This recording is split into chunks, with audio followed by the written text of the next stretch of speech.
오늘 은혜 받으실 말씀은 빌립보서 3장입니다.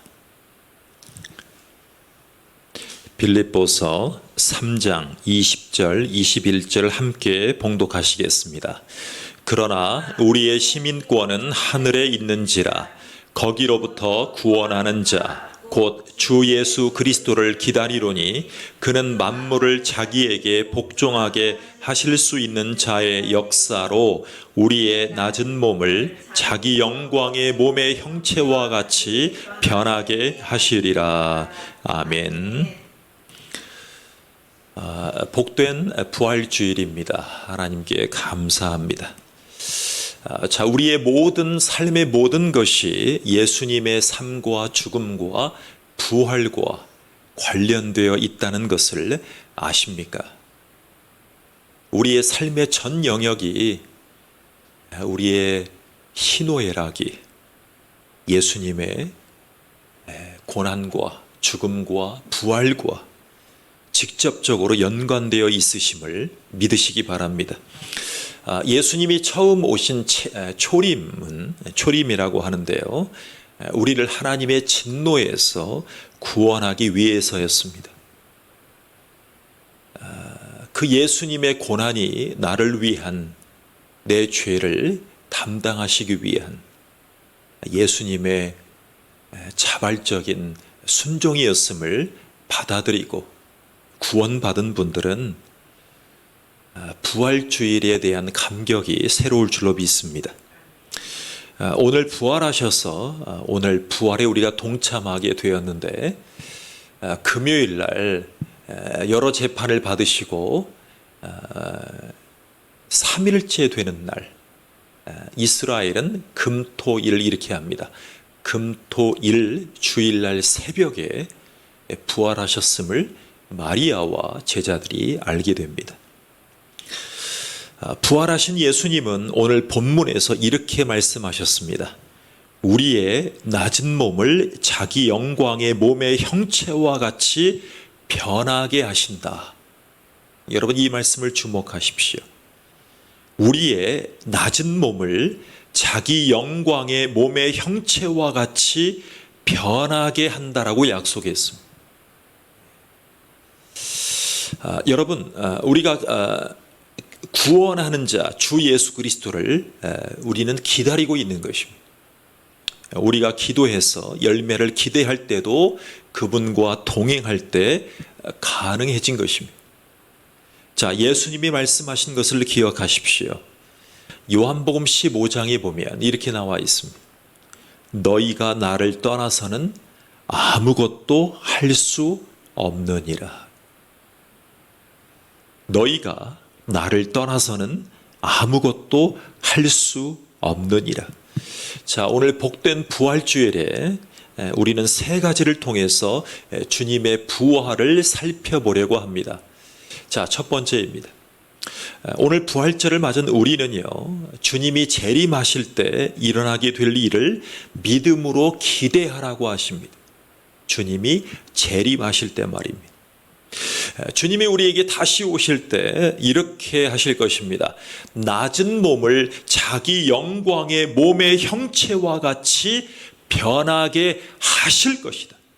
자, 우리 몸을 주님의 형체, 자기 영광의 몸의 형체와 같이 우리 몸을 변하게 하실 것이다. 이게 부활주일의 가장 중요한 약속입니다. 우리 몸에 놀라운 일들이 벌어지는 것입니다. 자, 낮은 몸이라고 그랬어요. 낮은 몸. 여러분, 낮은 몸을 원어로 보니까 수치스럽다 이렇게 얘기합니다. 내 욕심이 수치스럽다. 그래서 낮은 몸이라는 건 수치스러운 내 육신을 얘기합니다. 여러분, 현재 우리 몸은 낮고 연약한 정도가 아닙니다. 우리의 수치가 적나라하게 드러나고 있는 것입니다. 여러분, 아담과 하와가 가끔 우리에게 그림으로라도 보여지잖아요. 그죠? 화가들이 많이 그렸잖아요. 그러면 어디를 가리고 있습니까? 예, 가장 민감하고 어떨 때는 수치스러운 부분, 그 한 부분은 나뭇잎으로 가려놓고 그림들을 그립니다. 멀리서 그릴 때야 뭐 없이도 그리지만 가까이서 우리에게 보여주는 아담과 하와는, 여러분, 죄가 들어온 모든 죄인들은, 육신 가운데 있는 모든 죄인들은 낮은 몸입니다. 바로 수치스러운 육신 가운데 살고 있습니다.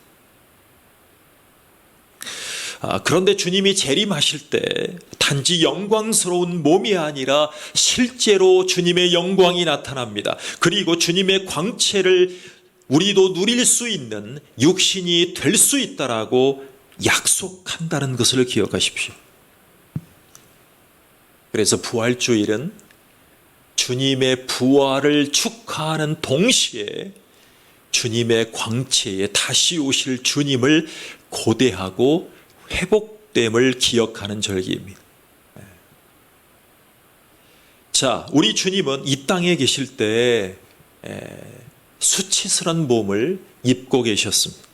자, 모든 면에서 우리와 동일한 수치스러운 몸을 입고 계신 것이 확실합니다. 단지 이거 하나만큼은 없었습니다. 죄는 없었습니다.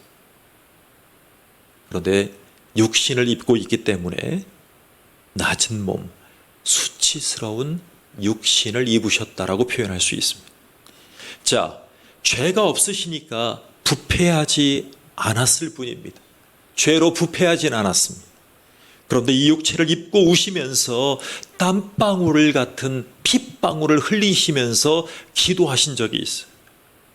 그리고 그의 영혼을 하나님 앞에 의탁하신 거예요. 자, 그런데 부활 후에 그의 몸은 영광스러운 몸으로 변화되게 이릅니다. 부활하신 후에 주님 얼굴의 광채는 태양빛처럼 드러나게 됩니다. 부활하신 이후에 주님은 태양빛 이상으로 드러나게 됩니다. 자, 수많은 성화 그림들을 보면 이후로 예수님을 그릴 때 후광이라는 미술적인 색채를 사용했습니다. 후광. 여러분, 후광이란 말을 아십니까? 자, 연예인들이 지나갈 때 뭐가 있다고 그러죠? 후광이 보인다 그러잖아요. 예, 고운 피부에 윤곽 있는 연예인들을 보면 후광이 그림자처럼 비친다. 그림자가 막 사람을 황홀하게 한다며.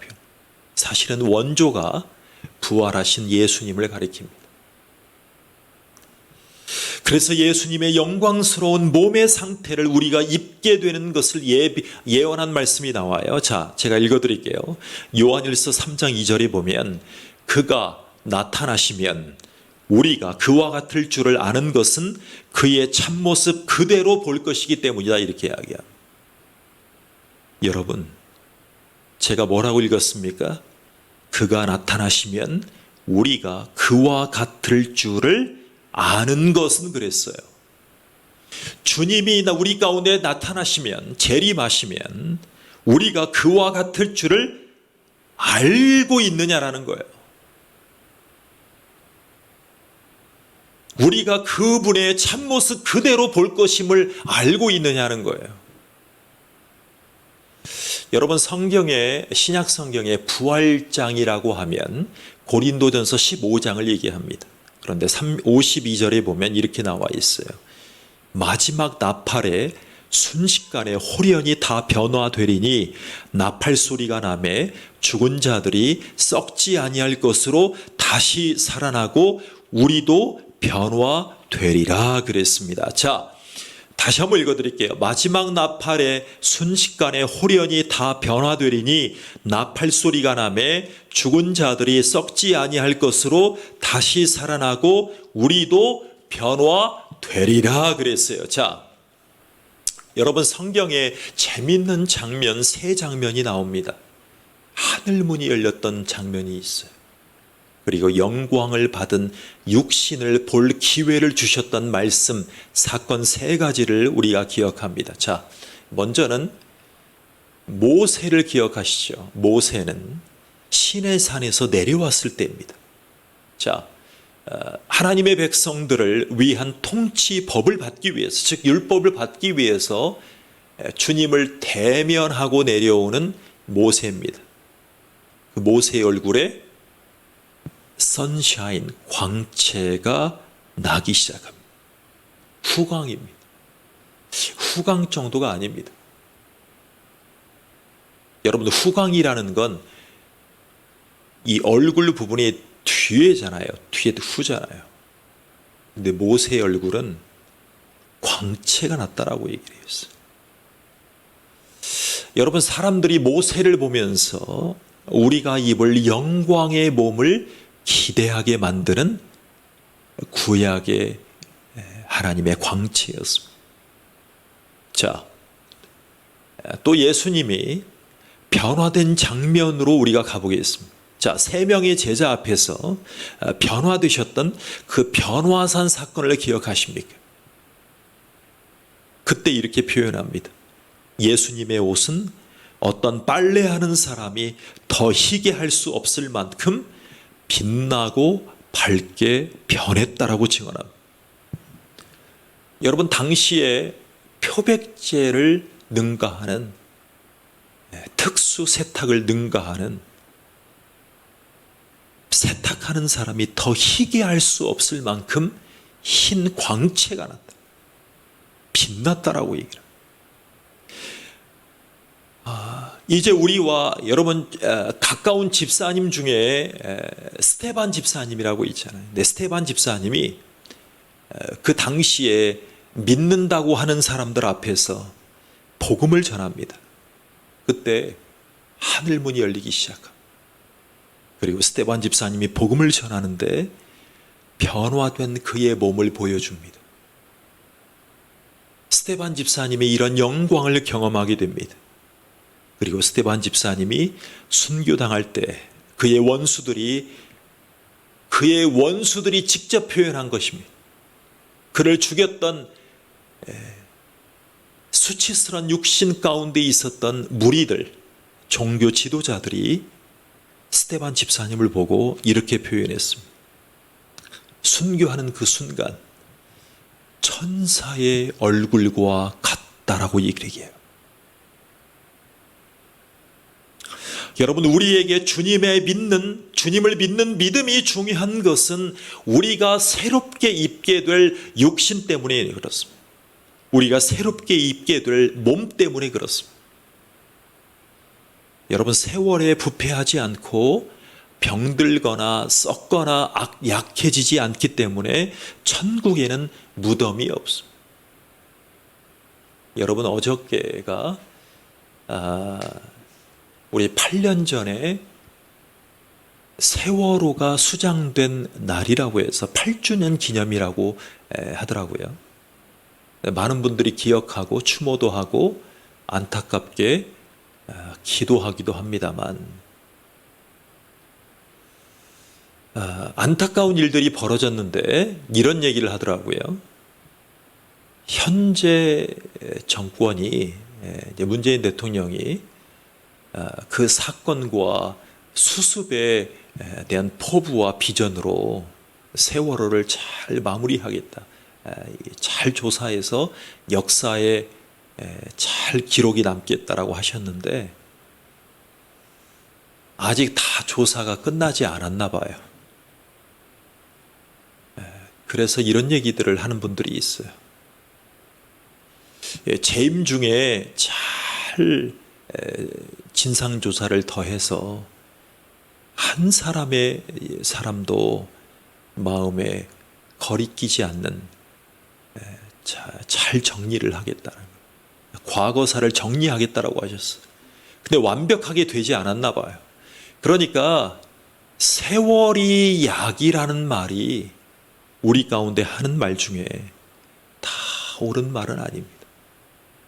세월만 지나간다고 해서 우리의 수치스러운 육신, 수치스러운 기억들이 다 끝나진 않습니다. 잊혀지진 않습니다. 우리가 아픔을 싸매고 그들의 아픔을 위해서 기도해왔지만 세월만이 약이 되진 않는 것입니다. 여러분, 그렇지만 세월에 부패하지 않고 병들거나 썩거나 약해지지 않기 때문에 천국에는 무덤이 없습니다. 무덤이 없어요. 이 땅의 육체들의 형편을 바울 사도는 이렇게 말한 적이 있어요. 약한 것으로 심겨진 것, 약한 것으로 심겨진 것이랍니다.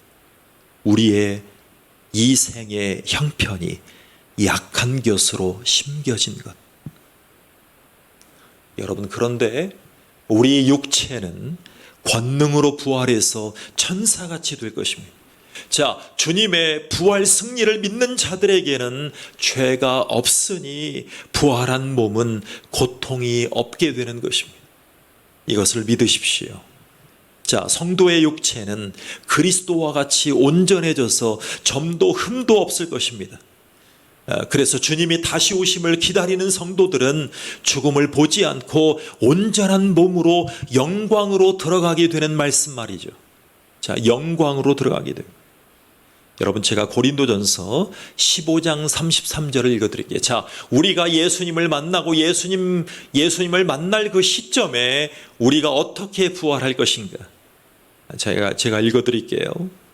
이 썩을 것이 반드시 썩지 아니할 것을 입겠고 이 죽을 것이 죽지 아니함을 입으리로다. 자, 여러분 뭐라고 했어요? 죽을 것이 죽지 아니함을 입을 것이다. 썩을 것이 반드시 썩지 아니할 것을 입는다고 그랬어요. 그게 그리스도인들의 가장 큰 복입니다. 썩을 몸, 수치스러운 육신의 연약함을 가지고 살아가지만 주님을 다시 만날 때, 주님이 재림할 때, 우리 가운데 다시 오실 때 우리는 죽지 아니함을 입으리로다. 자, 주님이 오십니다. 천국 나팔 소리가 들립니다. 다시 일어나서 온전한 부활을 경험합니다. 여러분, 그동안 믿음의 사람들이 순교의 현장에서, 지금 전 세계에 순교의 현장이 아직도 있어요. 이 순교의 현장에서 몸이 잘립니다. 그리고 톱으로 쓸려집니다. 그리고 개들에게 던짐 당해 왔습니다. 자, 로마의 2000년 전에 콜로세움에서 수많은 그리스도인들이 사나운 짐승의 먹이로 난도질을 당하게 됩니다. 이들의 육신이 어떻게 천국에 갈 수 있단 말입니까? 자, 여러분, 지금 우크라이나의 부차 지역, 키이우 지역, 수많은 사람들이, 그리스도인들이 묶여서 순교를 당하고 있어요. 중국 땅에서, 러시아 땅에서. 그때 이 말씀을 기억하십시오. 그렇게 육신이 찢겨졌는데 어떻게 천국에 갈 수 있단 말입니까? 여러분, 어떤 분들은 화장하는 것을 꺼려하는 분들이 계십니다. 여러분, 화장 자체는 선택이지 강요는 될 수 없습니다. 그런데 화장돼서 가루가 되어서 우리가 나중에 어떻게 천국에서 부활할 수 있단 말입니다. 어떻게 살 수 있단 말입니다. 오늘 해답의 말씀이 여기 있어요. 우리가 예수께서 죽으셨다가 다시 살아나심을 믿을진대 이와 같이 예수 안에서 자는 자들도 하나님이 그와 함께 데리고 오시리라. 뭐라고요? 자는 자들도, 죽었다가 다시 살아나심을 믿을진대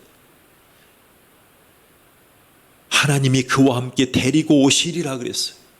여러분, 예수님의 부활을 믿은 사람은 예수 안에서 자는 자들도, 죽은 자들도 예수님 안에서 하나님이 그와 함께 데리고 오신다는 것을 믿는 거예요. 그래서 화장이냐 매장이냐가 중요한 게 아니라 예수님이 우리와 함께 내가 예수님이 다시 오심을 기억하는 재림신앙을 가지고 있느냐가 중요한 거예요. 예수님이 다시 살아나셨음을 믿는 부활신앙을 가지고 있는가가 중요한 거예요. 여러분, 두 번째로 죽은 자를 살릴 수 있는 권능은 그리스도 안에 있습니다. 그리스도 안에 있어요. 주님에게 권능이 있음을 기억하십시오. 자, 이 권능은 자기 백성을 통치하시는 능력이에요. 자, 여러분 본문 20절에 보십시오. 시작.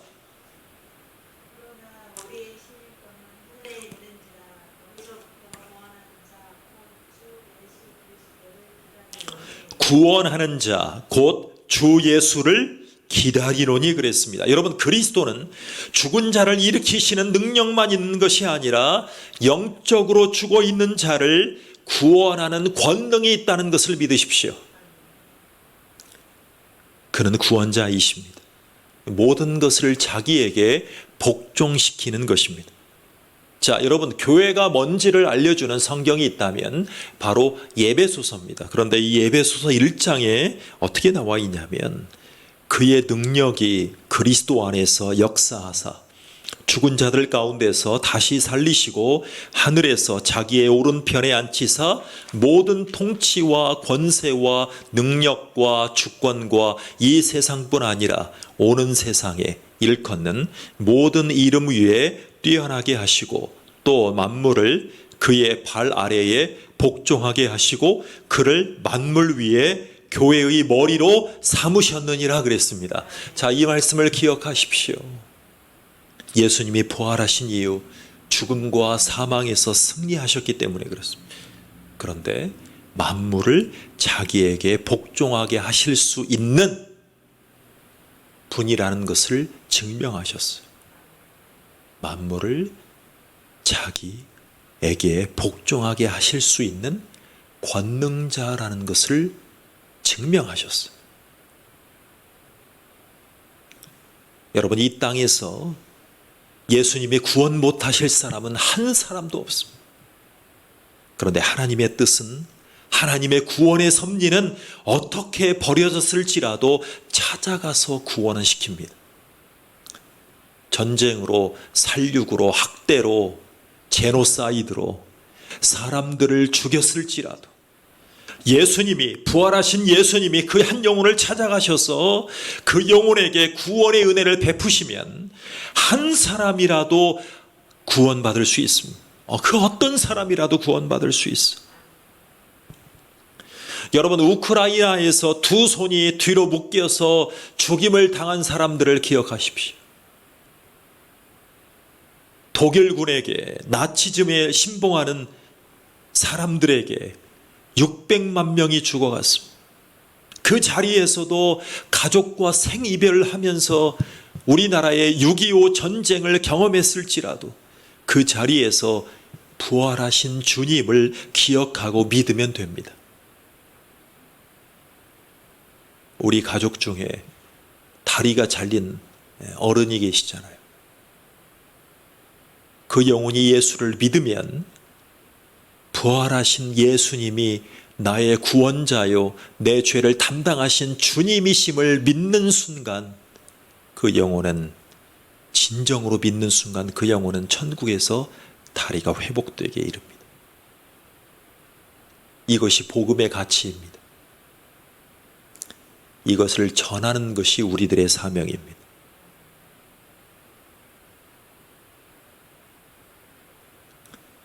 우리가 믿게 하는 것이 아니라 우리가 이 간증을 말씀으로 드리면 성령이 그 영혼을 노크하셔서 수치스러운 육신 가운데 이생일지라도 주님을 만나게 되면, 부활하신 주님을 만나게 되면 천국에서 주님과 함께 살 것임을 믿게 되는 것입니다. 하나님이 선택하신 자 중에 누가 하나님의 구원의 권능에서 벗어날 수 있을까요? 자, 그래서 우리는 그는 만물을 자기에게 복종하게 하실 수 있는 분이라 구원으로 이어집니다. 이 구원의 능력을 사모하는 사람들은 예수님의 재림도 사모하는 믿음이 있습니다. 여러분, 교회 사모님도 사모, 시장님의 아내를 부를 때도 사모님, 동네 마트를 가서 캐셔를 부를 때도 선생님 아니면 사모님 불러줘야 다 마음이 좋아요. 불러드려요. 그리고 상위 1%가 아니라 초상위 0.01% 부한 분들이 가는 명품 매장에서도 청담동 부잣집 며느리를 부를 때도 사모님 그럽니다. 사모님. 사모라는 말은 무슨 뜻일까요? 여러분, 사모라는 말의 원래의 가장 중요한 의미는 뭘까요? 교회의 집사님, 권사님, 여자 장로님들도 어느 자리에 가서는 사모님이란 얘기를 듣고 삽니다. 아무리 행색이 명품스럽지 않다 하더라도 사모님 소리 한 번 안 들어보고 산 여성분은 없다고 생각합니다. 그렇다면 과연 사모라는 말은 무슨 말이길래 그럴까요? 자, 부족한 남편일지라도 주님의 구원의 권능을 사모하는 자로 부름받은 자입니다. 남편이 부족할지라도, 남편이 돌아가셨을지라도, 남편이 부재했을지라도, 연세가 어느 정도 들면, 구원받은 분이면, 예수님의 부활을 경험한 자이면, 예수님께 자기의 모든 죄를 십자가에 이양한 자라면, 우리는 그릇 행하여 각기 제 길로 갔거늘 여호와께서는 우리 모두의 죄악을 그에게 담당시키셨도다. 내 죄를 갈보리 언덕에 예수님에게 담당시킨 육신을 가지고 있는 영혼들은 주님의 구원의 권능을 사모하는 자로 부름받은 자입니다. 그러니까 교회의 사모님을 비롯해서 사모님은 주님이 우리를 죄와 죽음에서 구원하실 권능이 있다는 것을 믿는 마음으로 함께 동역하는 자, 함께 기도하는 자, 한 영혼이 부활의 수치스러운 육신 가운데 죽음 중에 있을지라도 영적으로 부활하고 육신이 주님으로 인해서 구원받는 자로 그 한 영혼을 위해서 몸부림치며 부여잡고 기도하고 복음을 전하고 양육하고 그 영혼이 자라나서 부활주일 새벽에 예수님을 맞으러 예수님을 장사하러 뛰어갔던 그 마리아의 심정으로 주님을 사모하게 하는 자, 그가 바로 사모라는 자예요.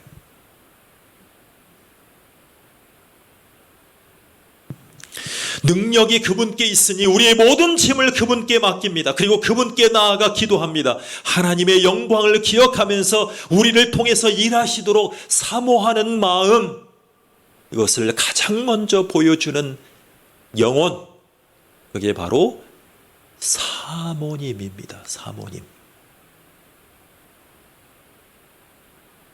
그러니까 교회에서 사모님 얘기를 듣는 순간, 당신 교회 잘 오셨어요. 예수님의 부활을 믿는 믿음을 가지고 계세요? 친절하게 안 계시다면 부활의 복음을 전해야 돼요. 부활의 복음을 전하고 그 부활의 복음이 그 영혼에게 심겨져서 성령이 그 영혼을 구원시킬 때, 야, 내가 정말 사모구나. 호칭 사모가 아니라 내가 정말 영혼을 주님께로 인도하는 사모구나. 주님의 구원의 권능을 사모하는 자로 부름받은 자구나. 남편은 육신의 남편이고 진짜 남편은 예수 그리스도구나. 예수님 앞에 이 영혼을 맡겨야겠구나. 이게 진짜 사모예요. 그리고 우리가 천국 갔을 때 우리가 구원시킨 영혼들에 대해서 결산할 때 우리는 수도 많은 명품이 아니라 걸작품들을 내놓게 돼요. 주님 앞에. 주님, 제가 당신을 남편으로 여기게 복음을 전해서 부활의 권능 가운데 이 영혼이 부활을 믿게 되었습니다. 구원받게 되었습니다. 주님이 다시 오실 재림을 사모할 영혼들의 복음을 전한 자들입니다. 정령의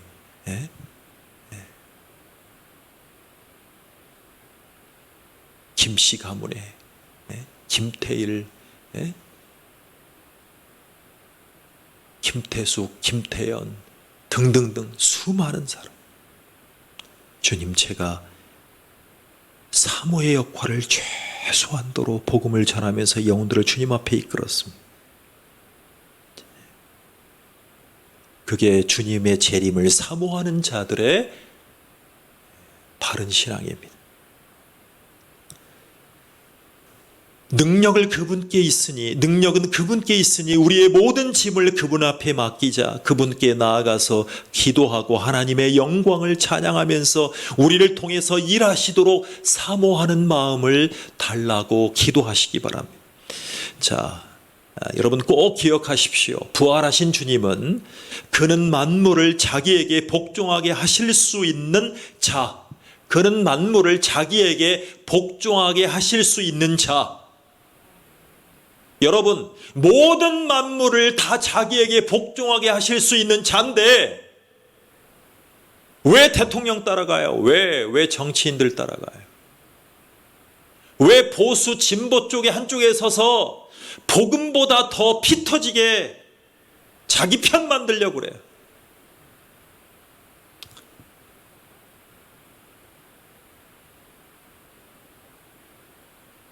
복음을 전하는 목사로서 단언합니다.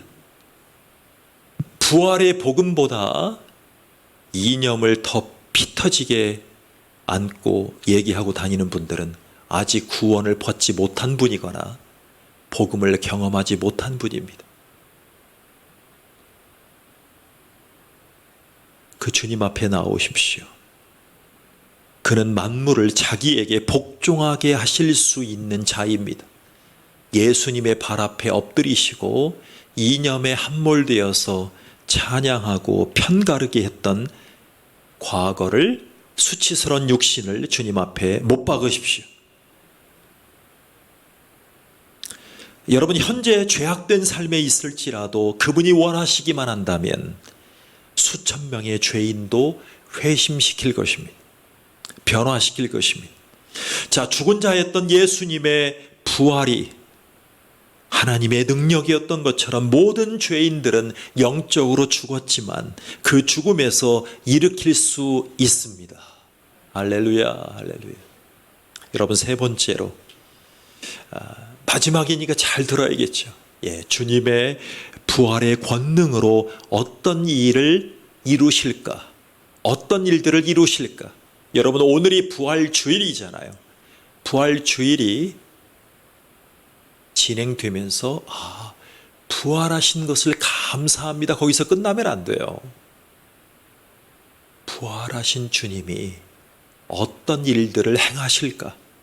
어떤 일들을 행하실까? 여러분, 예수님이 고난당하시고 죽으시고 부활하신 거 한 이 세 단계가 다 중요하지만 어떤 면에서는 가장 중요한 것이 부활하신 이유입니다. 부활하신 이후에 뭐 했습니까? 우리가 성경 지식으로. 자, 마리아와 제자들에게, 그 중에 특히 누구에게? 도마에게, 의심 많은 나 같은 도마에게 보이시고, 그리고 또 500여 형제에게 보이시고 그랬잖아요. 사복음서에 여러 군데 나오잖아요. 그런데 예수님이 부활하신 이후에 어떤 일을 담당하셨는가가 궁금해졌습니다. 여러분, 목회자들의 진정한 소원이 뭘 것 같으세요? 목사들, 가족 수의 최저 생계비보다 생활을 누리지 못하는 대부분의 목사님들이 10,000분 계시다 그러면 9,500명 이상은 다 최저 생계비로 이하로 사셔요. 근데 그 목사님들의 진정한 소원이 뭘까요? 성도님들이 교회에 충성하고 복종하고 목회자의 설득력에 복종하는 것을, 순종하는 것을 원한다면 그분은 사꾼 목자입니다. 그분은 목사님이 아니라 CEO입니다. 여러분, 중요한 것은 목사는, 사역자는요, 가장 기뻐하는 소원이 뭐냐면 그 영혼이 주님께 복종해 가는 것을 보고 싶어 하는 것입니다. 그래서 끝까지 그 영혼을 포기하지 않는 거예요.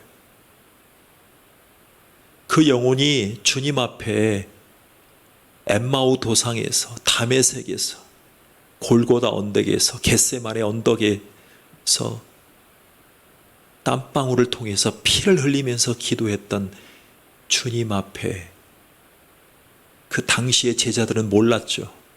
자고 있었잖아요. 근데 예수님이 그렇게 기도하신 성정을 받아들이고 함께 같이 울며 기도해주는, 즉 주님의 사역에, 주님의 말씀 앞에 복종하는 영혼들을 보고 싶은 거예요. 목회라는 것이. 그 교회에 그런 영혼이 목사 플러스 한 사람만 있어도 그 교회는 이미 부흥했고 칭찬받는 교회고 영광스러운 교회 공동체가 된 것입니다. 그런데 사모님이 그게 먼저 되면, 목사가 먼저 되고 교인 중에 사모님이 주님 앞에 복종하는 영혼이 되면 그 교회는 된 거예요. 여러분, 시대는 더 변했습니다. 왕이나 대통령에게 절대 복종하는 시대가 아닙니다. 왜요? 구원의 권능을, 만물을 자기에게 복종하게 하실 수 있는 자 앞에 우리는 엎드리고 예배하고 있기 때문에 그렇습니다. 그들은 단지 삶의 질을 위해서 선택된 사람들 뿐입니다. 국가를 부정하지도 마시고 무조건 맹목적으로 긍정하지도 마시기 바랍니다. 세상적인 대표자는 언제든지 바뀔 수 있습니다. 그 세상의 지도자가 대부분의 국민들에게 잘할 수 있도록 채찍질 해주는 역할, 그 사람들을 바로 국민이라고 합니다. 그런데 하나님의 나라는 달라요. 우리가 원한다 그래서 우리의 지도자인 예수님이 좌지우지 되는 게 아닙니다. 우리는 그분 발 앞에 복종해서 엎드리면 주님이 그 영혼을 인도하십니다.